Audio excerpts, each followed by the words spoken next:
Chapter 27. In the Ti Ts'ui pavilion, Pao-ch'ai diverts herself with the multicolored butterflies. Over the mound, where the flowers had been interred, Tai-yü bewails their withered bloom. Tai-yü, we must explain in taking up the thread of our narrative, was disconsolately bathed in tears, when her ear was suddenly attracted by the creak of the court gate, and her eyes by the appearance of Pao-ch'ai beyond the threshold. Baoyu, Shijin, and a whole posse of inmates then walked out. She felt inclined to go up to Baoyu and ask him a question, but dreading that if she made any inquiries in the presence of such a company, Baoyu would be put to the blush and placed in an awkward position, she slipped aside and allowed Pao-ch'ai to prosecute her way. And it was only after Baoyu and the rest of the party had entered and closed the gate behind them that she at last issued from her retreat. Then fixing her gaze steadfastly on the gateway, she dropped a few tears. But inwardly conscious of their utter futility, she retraced her footsteps and wended her way back into her apartment.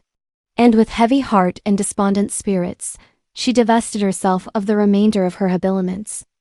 Tu Ts'ui and Xu Yan were well aware, from the experience they had reaped in past days, that Tai-yü was, in the absence of anything to occupy her mind, prone to sit and mope, and that if she did not frown her eyebrows, she anyway heaved deep sighs. But they were quite at a loss to divine why she was, with no rhyme or reason, ever so ready to indulge to herself in inexhaustible gushes of tears. At first, there were such as still endeavored to afford her solace, or who, suspecting lest she brooded over the memory of her father and mother, felt homesick or aggrieved through some offense given her, tried by every persuasion to console and cheer her. But, as contrary to all expectations, she subsequently persisted time and again in this dull mood. Through each succeeding month and year, people got accustomed to her eccentricities and did not extend to her the least sympathy. Hence it was that no one, on this occasion, troubled her mind about her, but letting her sit and sulk to her heart's content, they one and all turned in and went to sleep.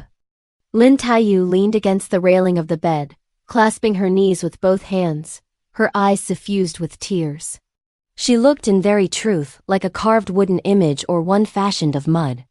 There she sat straight up to the second watch, even later, when she eventually fell asleep. The whole night nothing remarkable transpired.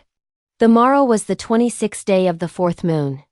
Indeed, on this day, at 1 p.m., commenced the season of the sprouting seeds, and, according to an old custom, on the day on which this feast of sprouting seeds fell, everyone had to lay all kinds of offerings and sacrificial viands on the altar of the god of flowers. Soon after the expiry of this season of sprouting seeds follows summertide, and as plants in general then wither and the god of flowers resigns his throne, it is compulsory to feast him at some entertainment previous to his departure. In the ladies' apartments, this custom was observed with still more rigor. And, for this reason, the various inmates of the Park of Broad Vista had, without a single exception, got up at an early hour. The young people had their twisted flowers and willow twigs in such a way as to represent chairs and horses, or made tufted banners with damask, brocaded gauze and silk, and bound them with variegated threads. These articles of decoration were alike attached on every tree and plant. And throughout the whole expanse of the park, embroidered sashes waved to and fro, and ornamented branches nodded their heads about. In addition to this, the members of the family were clad in such fineries that they put the peach tree to shame, made the almond yield the palm, the swallow envious, and the hawk to blush. We could not therefore exhaustively describe them within our limited space of time. Pao-ch'ai, Ying-chun, Tan-chun, Shi-chun, Wei-wan, Lady Feng, and other girls, as well as Ta Ts'ui, Xiang-ling and the waiting maids were, one and all, we will now notice, in the garden enjoying themselves. The only person who could not be seen was Tai-yü. "How is it?" consequently inquired Ying-chun. "But I don't see Cousin Lu. What a lazy girl. Is she forsooth fast asleep even at this late hour of the day?" "Wait all of you here," rejoined Pao-ch'ai, "and I'll go and shake her up and bring her." With these words, she speedily left her companions and repaired straightway into the Shaoxiang lodge. While she was going on her errand, she met Wen Kun and the rest of the girls, 12 in all, on their way to seek the party. Drawing near, they inquired after her health. After exchanging a few commonplace remarks, Pao-ch'ai turned round and pointing said, "You will find them all in there. You had better go and join them. As for me, I'm going to fetch Miss Lin, but I'll be back soon." Saying this, she followed the winding path and came to the Shaoxiang lodge. Upon suddenly raising her eyes, she saw Baoyu walk in. Pao-ch'ai immediately halted, and lowering her head, she gave way to meditation for a time. Baoyu and Lin Tai-yü, she reflected, have grown up together from their very infancy. But cousins though they be, there are many instances in which they cannot evade suspicion, for they joke without heeding propriety. And at one time they are friends, and at another at daggers drawn. Tai-yü has, moreover, always been full of envy, and has ever displayed a peevish disposition. So were I to follow him in at this juncture, why Pao-ch'ai would, in the first place, not feel at ease, and, in the second, Tai-yü would give way to jealousy. Better therefore for me to turn back. At the close of this train of thought, she retraced her steps. But just as she was starting to join her other cousins, she unexpectedly descried, ahead of her, a pair of jade-colored butterflies, of the size of a circular fan. Now they soared high, now they made a swoop down, in their flight against the breeze. Much to her amusement, Pao-ch'ai felt a wish to catch them for mere fun's sake, so producing a fan from inside her sleeve, she descended onto the turfed ground to flap them with it. The two butterflies suddenly were seen to rise, suddenly to drop, sometimes to come, at others to go. Just as they were on the point of flying across the stream to the other side, the enticement proved too much for Pao-ch'ai, and she pursued them on tiptoe straight up to the Ti Ts'ui pavilion, nestling on the bank of the pond, while fragrant perspiration dripped drop by drop, and her sweet breath panted gently. But Pao-ch'ai abandoned the idea of catching them, and was about to beat a retreat, when all at once she overheard, in the pavilion, the chatter of people engaged in conversation. This pavilion had, it must be added, a veranda and zigzag balustrades running all round. It was erected over the water, in the center of a pond, and had on the four sides window frames of carved woodwork, stuck with paper. So when Pao-ch'ai caught, from without the pavilion, the sound of voices, she at once stood still, and lent an attentive ear to what was being said. "Look at this handkerchief," she overheard. "If it's really the one you've lost, well then keep it. But if it isn't, you must return it to Mr. Yun." "To be sure it is my own," another party observed. "Bring it along and give it to me." "What reward will you give me?" she further heard. "Is it likely that I've searched all for nothing?" "I've long ago promised to recompense you, and of course I won't play you false," someone again rejoined. "I found it and brought it round," also reached her ear, "and you naturally will recompense me. But won't you give anything to the person who picked it up?" "Don't talk nonsense," the other party added. "He belongs to a family of gentlemen, and anything of ours he may pick up it's his bounden duty to restore to us. What reward could you have me give him? If you don't reward him," she heard someone continue, "what will I be able to tell him? Besides, he enjoined me time after time that if there was to be no recompense, I was not to give it to you." A short pause ensued. "Never mind," then came out again to her. "Take this thing of mine and present it to him and have done." "But do you mean to let the cat out of the bag with anyone else?" "You should take some oath. If I tell anyone," she likewise overheard, "may an ulcer grow on my mouth and may I, in course of time, die an unnatural death." "Ay, was the reply she heard. "Our minds are merely bent upon talking, but someone might come and quietly listen from outside. Wouldn't it be as well to push all the Venetians open? Anyone seeing us in here will then imagine that we are simply chatting about nonsense. Besides, should they approach, we shall be able to observe them, and at once stop our conversation."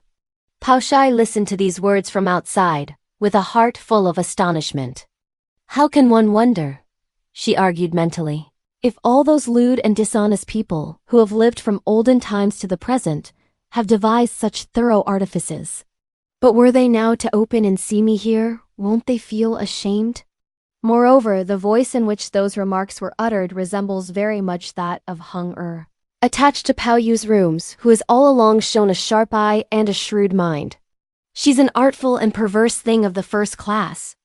And as I have now overheard her peccadilloes, and a person in despair rebels as sure as a dog in distress jumps over the wall. Not only will trouble arise, but I too shall derive no benefit. It would be better at present therefore for me to lose no time in retiring. But as I fear I mayn't be in time to get out of the way, the only alternative for me is to make use of some art like that of the cicada, which can divest itself of its exuvii. She had scarcely brought her reflections to a close before a sound of Pao-ch'ai reached her ears. Pao-ch'ai purposely hastened to tread with heavy step. I see where you're hiding, she cried out laughingly. And as she shouted, she pretended to be running ahead in pursuit of her. As soon as Xiaoheng and Shui pushed the windows open from inside the pavilion, they heard Pao-ch'ai screaming while rushing forward. And both fell into a state of trepidation from the fright they sustained. Pao-ch'ai turned round and faced them. "Where have you been hiding, Miss Lin?" She smiled. "Who has seen anything of Miss Lin?"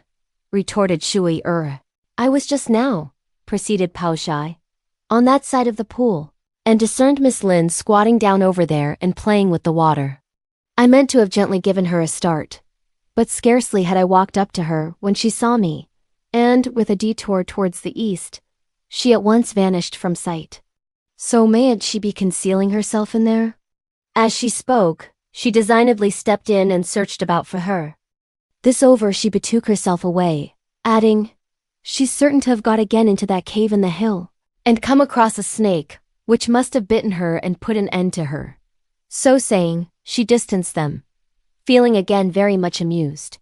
"I have managed," she thought, "to ward off this piece of business, but I wonder what those two think about it." Xiaoheng, who would have anticipated, readily credited as gospel the remarks she heard Pao-ch'ai make. But allowing just time enough to Pao-ch'ai to got to a certain distance, she instantly drew Shui to her. "Dreadful," she observed, "Miss Lin was squatting in here, and must for a certainty have overheard what we said before she left, albeit Shui listened to her words. She kept her own counsel for a long time. What's to be done? Xiaoheng consequently exclaimed. Even supposing she did overhear what we said, rejoined Shui by way of answer. Why should she meddle in what does not concern her? Everyone should mind her own business. Had it been Miss Pao, it would not have mattered, remarked Xiaoheng. But Miss Lin delights in telling mean things of people and is, besides, so petty-minded. Should she have heard and anything perchance comes to light, what will we do? During their colloquy, they noticed Wen Quan, Xianglang, Suoshi, Shishu and the other girls enter the pavilion, so they were compelled to drop the conversation and to play and laugh with them. They then espied Lady Feng standing on the top of the hillock, waving her hand, beckoning to Xiaoheng. Hurriedly therefore leaving the company, she ran up to Lady Feng, and with smile heaped upon smile.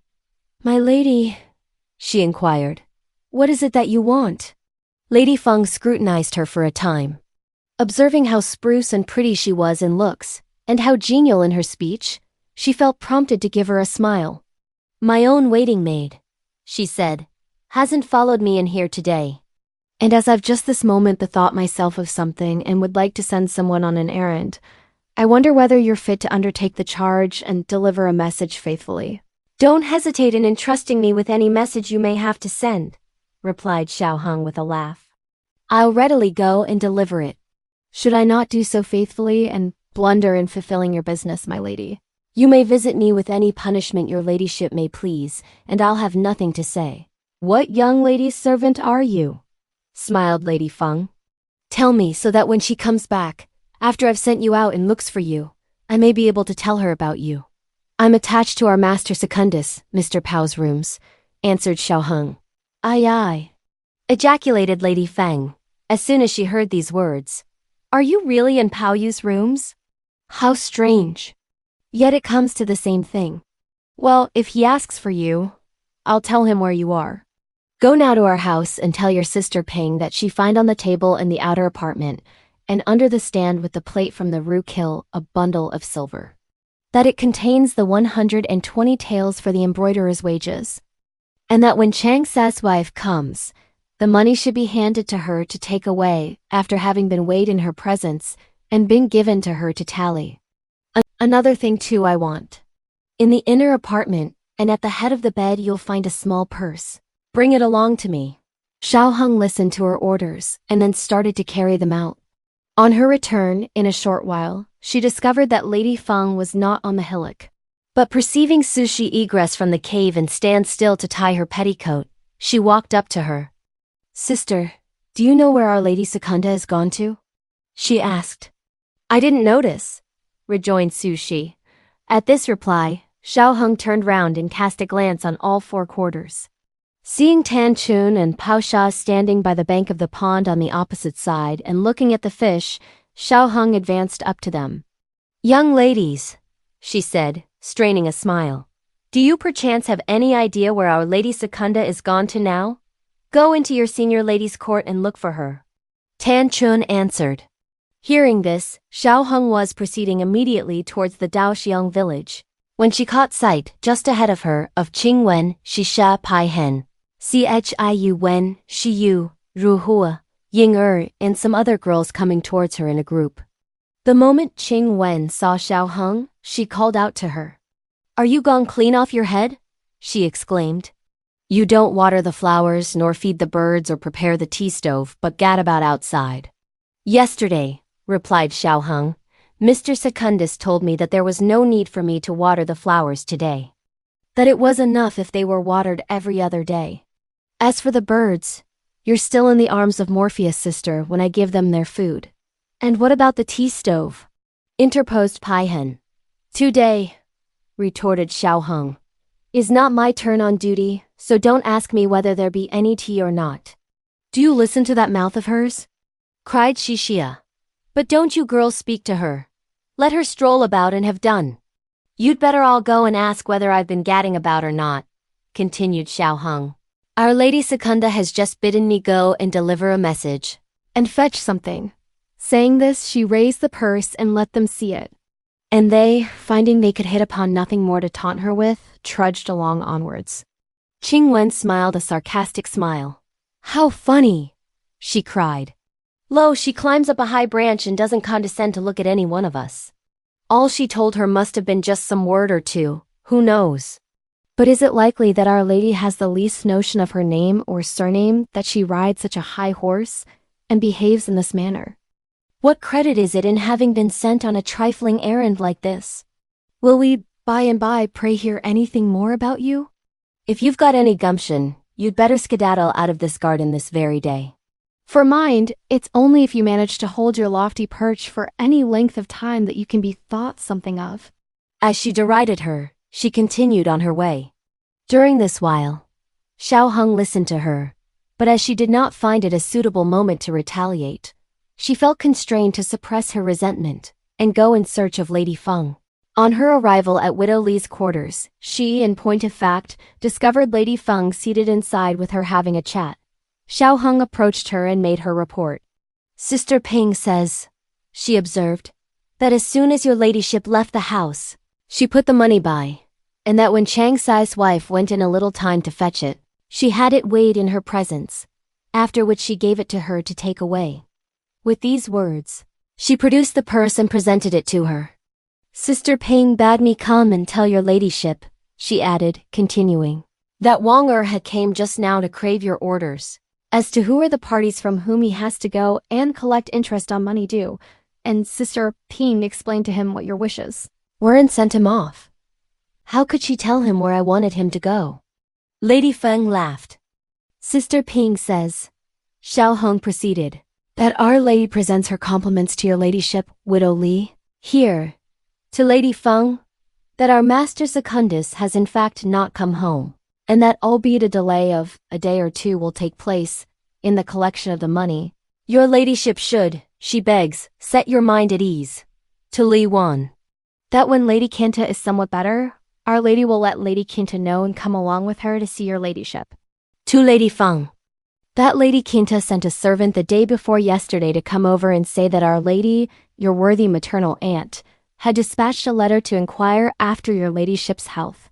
That she also wished to ask you, my lady, her worthy niece in here, for a couple of long life great efficacy full of every virtue pills. And that if you have any, they should, when Our Lady bids a servant come over, be simply given her to bring to Our Lady here, and that anyone bound tomorrow for that side could then deliver them on her way to her ladyship, your aunt yonder, to take along with her. Ai-yu-yo, exclaimed Widow Li, before the close of the message. It's impossible for me to make out what you're driving at.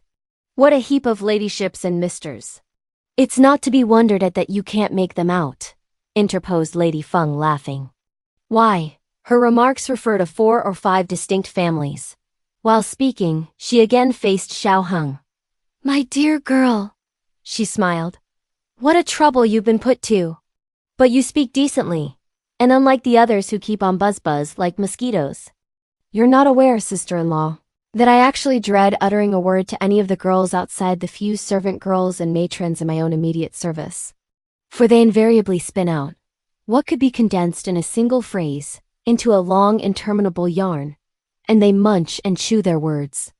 And sticking to a peculiar drawl, they groan and moan. So much so that they exasperate me till I fly into a regular rage. Yet how are they to know that our Ping too was once like them? But when I asked her, must you forsooth imitate the humming of a mosquito in order to be accounted a handsome girl, and spoke to her on several occasions, she at length improved considerably. What a good thing it would be, laughed Lei Kung Tsai, if they could all be as smart as you are. This girl is first-rate, rejoined Lady Feng. She just now delivered 2 messages. They didn't, I admit, amount to much, yet to listen to her, she spoke to the point. Tomorrow, she continued, addressing herself to Xiao Heng smilingly. Come and wait on me, and I'll acknowledge you as my daughter. And the moment you come under my control, you'll readily improve. At this news, Xiao Heng spurted out laughing aloud. What are you laughing for? Lady Feng inquired. You must say to yourself that I am young in years, and that how much older can I be than yourself to become your mother. But are you under the influence of a spring dream? Go and ask all those people older than yourself. They would be only too ready to call me mother. But snapping my fingers at them, I today exalt you. I wasn't laughing about that, Xiao Heng answered with a smiling face.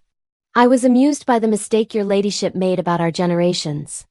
Why, my mother claims to be your daughter, my lady, and are you now going to recognize me too as your daughter? Who's your mother? Lady Feng exclaimed. Don't you actually know her? Put in Lei Kung Sai with a smile. She's Lin Qishao's child. This disclosure greatly surprised Lady Feng. What? She consequently cried. Is she really his daughter? Why Lin Qishao and his wife? She resumed smilingly.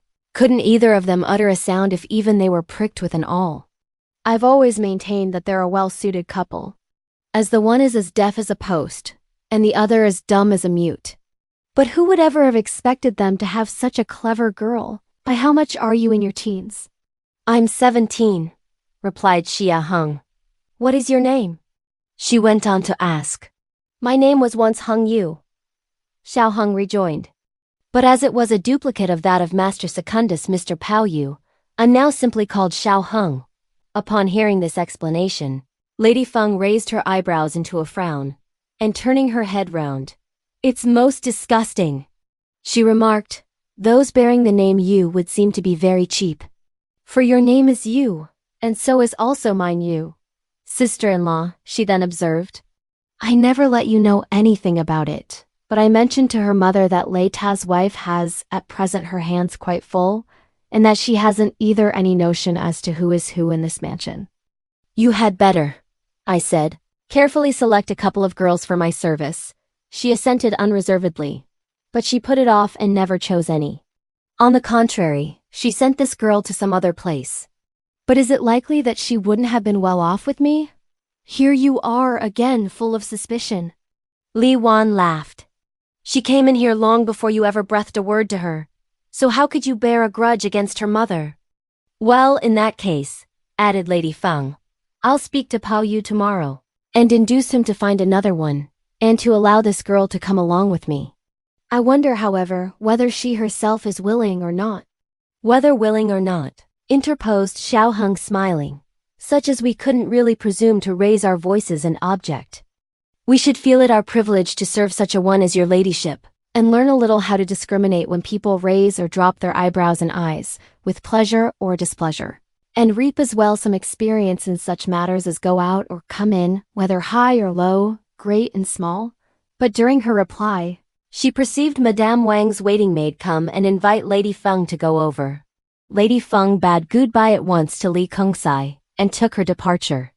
Xiao Heng then returned into the I Heng court, where we will leave her and devote our attention for the present to Lin Tai-yü.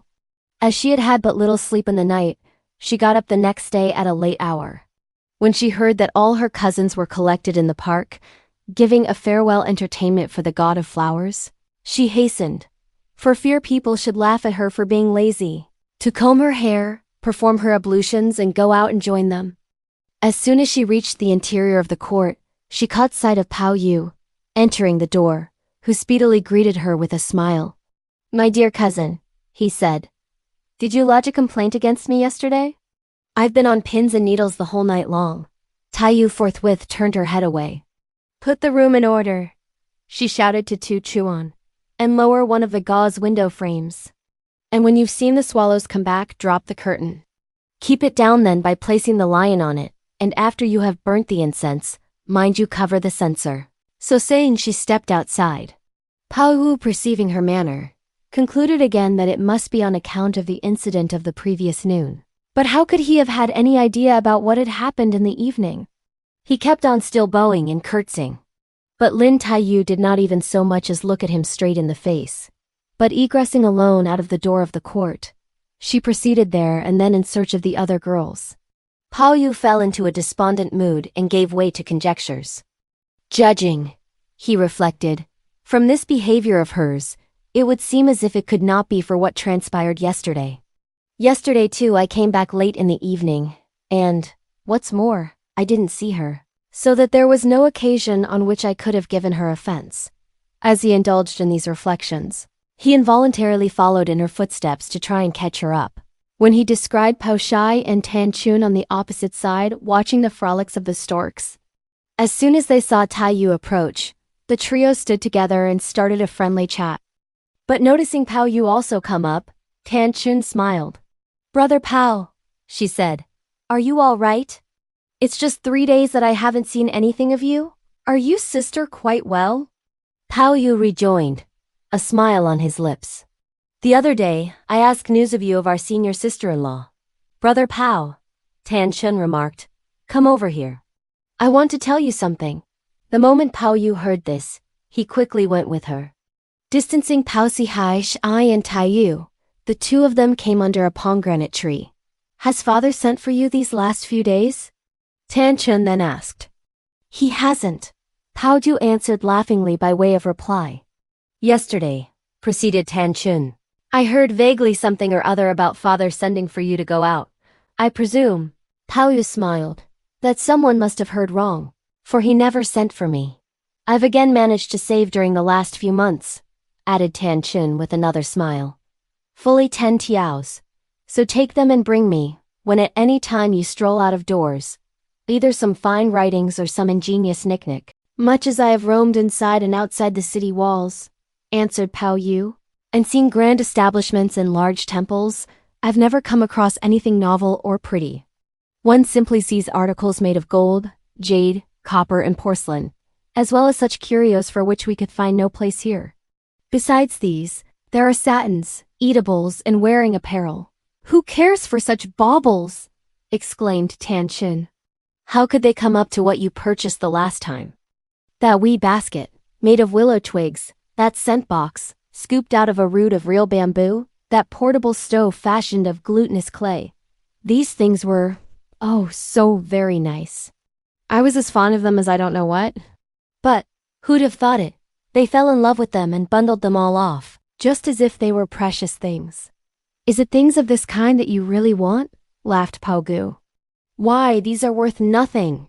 Were you to take 100 cash and give them to the servant boys, they could, I'm sure, bring 2 cartloads of them." "What do the servant boys know?" Tan-chun replied. "Those you chose for me were plain yet not commonplace. Neither were they of coarse make. So were you to procure me as many as you can get of them, I'll work you a pair of slippers like those I gave you last time." and spend twice as much trouble over them as I did over that pair you have. Now what do you say to this bargain? Your reference to this, smiled Pao-yu, reminds me of an old incident. One day I had them on, and by a strange coincidence, I met father, whose fancy they did not take, and he inquired who had worked them. But how could I muster up courage to allude to the 3 words? My sister Tertia, so I answered that my maternal aunt had given them to me on the recent occasion of my birthday. When father heard that they had been given to me by my aunt, he could not very well say anything. But after a while, why uselessly waste, he observed, human labor and throw away silks to make things of this sort. On my return, I told Shijin about it. Never mind, said Shijin. But Mrs. Chow got angry.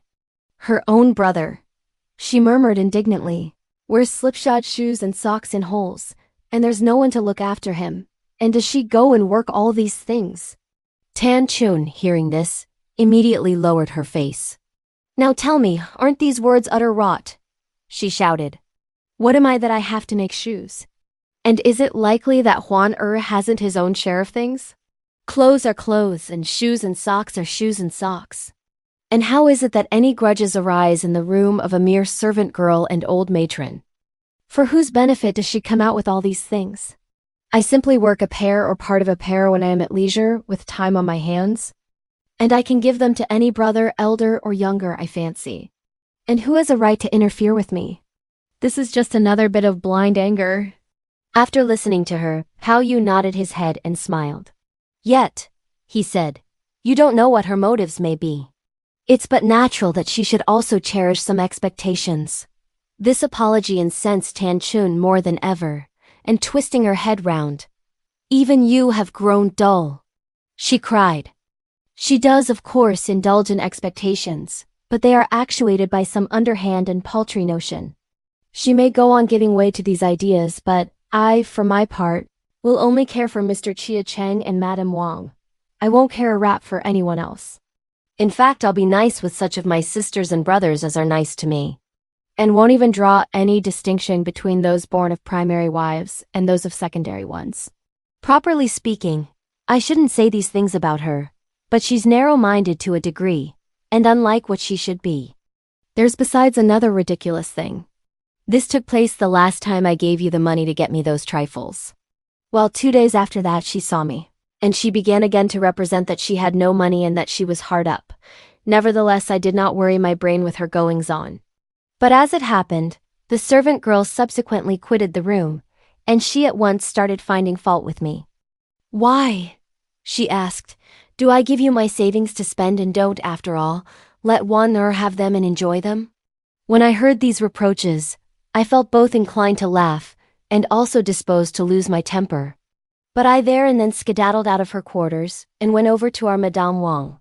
As she was recounting this incident, well, she overheard Pao-ch'ai sarcastically observe from the opposite direction.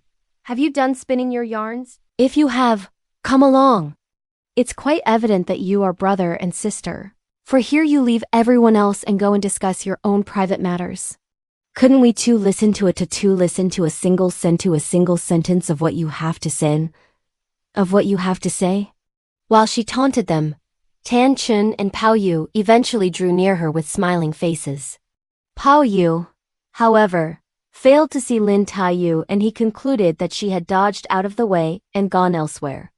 It would be better, he muttered, after some thought, that I should let 2 days elapse and give her temper time to evaporate before I go to her. But as he drooped his head, his eye was attracted by a heap of touch-me-nots, pomegranate blossom and various kinds of fallen flowers, which covered the ground thick as tapestry, and he heaved a sigh. It's because, he pondered, she's angry that she did not remove these flowers. But I'll take them over to the place, and by ask her about them. As he argued to himself, he heard Pao-ch'ai bid them go out. I'll join you in a moment, Pao-yu replied. And waiting till his 2 cousins had gone some distance, he bundled the flowers into his coat, and ascending the hill, he crossed the stream, penetrated into the arbor, passed through the avenues with flowers, and wended his way straight for the spot where he had, on a previous occasion, interred the peach blossoms with the assistance of Lin Tai-yü. But scarcely had he reached the mound containing the flowers, and before he had, as yet, rounded the brow of the hill than he caught, emanating from the offside, the sound of someone sobbing, who, while giving way to invective, wept in a most heart-rending way. "I wonder," soliloquized Pao-ch'ai, "whose servant girl this is, who has been so aggrieved as to run over here to have a good cry." While speculating within himself, he halted. He then heard, mingled with wails, "Flowers wither and decay. And flowers do fleet. They fly all o'er the skies. Their bloom wanes. Their smell dies, but who is there with them to sympathize? While vagrant gossamer soft doth on fluttering spring bowers bind its coils, and drooping catkins lightly strike and cling on the embroidered screens, a maiden in the inner rooms, I sore deplore the close of spring. Such ceaseless sorrow fills my breast, that solace nowhere can I find. Past the embroidered screen I issue forth, taking with me a hoe, and on the faded flowers to tread I needs must, as I come and go. The willow fibers and elm seeds have each a fragrance of their own. What care I, peach blossoms may fall, pear flowers away be blown. Yet peach and pear will, when next year returns, burst out again in bloom. But can it e'er be told who will next year dwell in the inner room? What time the third moon comes, the scented nests have been already built, and on the beams the swallows perch, excessive spiritless and staid. Next year, when the flowers bud, they may, it's true, have ample to feed on, but they know not that when I'm gone, beams will be vacant and nests fall. In a whole year, which doth consist of 360 days, winds sharp as swords and frost like unto spears each other rigorous press, so that how long can last their beauty bright? Their fresh charm how long stays? Sudden they droop and fly. And whither they have flown, 'tis hard to guess. Flowers, while in bloom, easy the eye attract. But, when they wither, hard they are to find.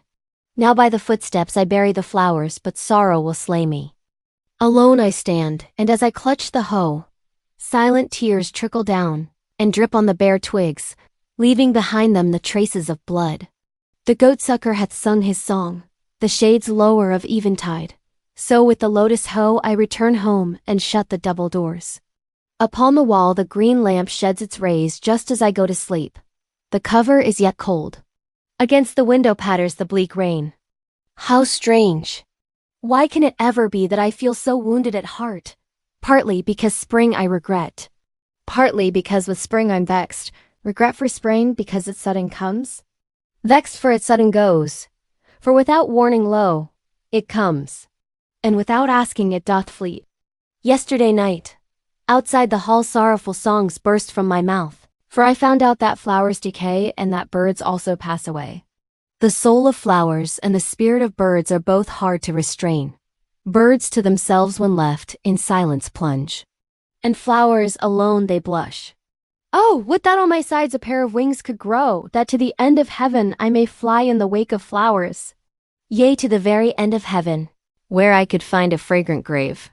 For better, is it not, that an embroidered bag should hold my well-shaped bones, and that a heap of stainless earth should in its folds my winsome charms enshroud? For spotless once my frame did come, and spotless again it will go. Go! Far better than that, I like filthy mire should sink into some drain. The flowers are now faded and gone, and lo, I come to bury you. But as for me, what day I shall see death is not as yet divined. Here I am fain these flowers to enter. But humankind will laugh me as a fool. Who knows who will, in years to come, commit me to my grave? Mark, and you'll find the close of spring and the gradual decay of flowers resemble faithfully the time of death of maidens ripe in years. In a twinkle, springtime draws to a close, and maidens wax in age. Flowers fade and maidens die, and of either not any more is known. After listening to these effusions, Pao-ch'ai unconsciously threw himself down in a wandering frame of mind. But reader, do you feel any interest in him? If you do, the subsequent chapter contains further details about him. Thanks for watching. Please like the video and subscribe to the channel for more excellent content.